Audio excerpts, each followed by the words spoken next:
ইংল্যান্ডের লিগে খেলে অনেক আগেই পরিচিত মুখ হয়ে উঠেছিলেন হামজা চৌধুরী, কিন্তু বাংলাদেশে এসে যে রকম ভালোবাসা পেয়েছেন তা তার কল্পনারও বাইরে। লাল সবুজ জার্সি গায়ে চাপিয়ে মাঠে নামা আর বাংলাদেশি দর্শকদের উল্লাস সব মিলিয়ে এক অদ্ভুত আবেগে ভেসেছেন তিনি। নিজ ক্লাব লেস্টার সিটির সঙ্গে এক সাক্ষাৎকারে সেই অভিজ্ঞতা তুলে ধরেন এই মিডফিল্ডার।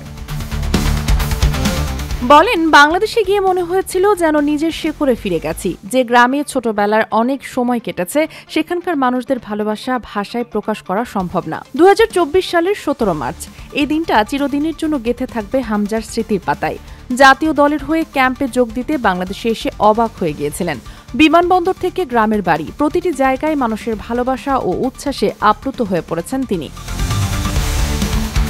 মেসি, রোনালদো কিংবা নেইমার নিয়ে বাংলাদেশে যেমন তর্ক বিতর্ক চলে, এখন সেই তালিকায় জায়গা করে নিয়েছে হামজাও। ফুটবল প্রেমীরা এখন গলা ছেড়ে চিৎকার করে বলেন, হামজা ভাই, হামজা ভাই। বাংলাদেশি বংশোদ্ভূত এই ইংলিশ ফুটবলার জাতীয় দলে খেলার সিদ্ধান্ত নিয়ে যেন এক ঝড় তুলে দেন দক্ষিণ এশিয়ায়। এখন পর্যন্ত 3টি ম্যাচে বাংলাদেশের হয়ে মাঠে নেমেছেন, ভারত, ভুটান এবং সিঙ্গাপুরের বিপক্ষে। প্রতিটি ম্যাচেই আলাদা করে নজর কেড়েছেন।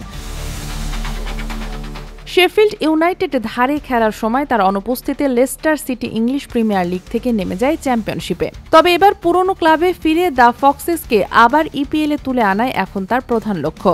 যদিও ইতোমধ্যেই ইপিএলে খেলে তারকা খ্যাতি পেয়েছেন হামজা, তবে তার কথায় ইংল্যান্ডে মানুষ আমাকে সম্মান করে, ভালোবাসে। কিন্তু বাংলাদেশে যেরকম আবেগ আর ভালোবাসা পেয়েছি তা একেবারে অন্যরকম। এটা ভয়ানক কিংবা রোমাঞ্চকর, যে কোনোভাবে ব্যাখ্যা করা যায়, তবে আমার কাছে এটি একটি মধুর অভিজ্ঞতা। সবচেয়ে বড় কথা, বাংলাদেশ তাকে গ্রহণ করেছে একজন আপনজনের মতো। সেই অনুভূতি কখনই ভুলে যাবেন না হামজা।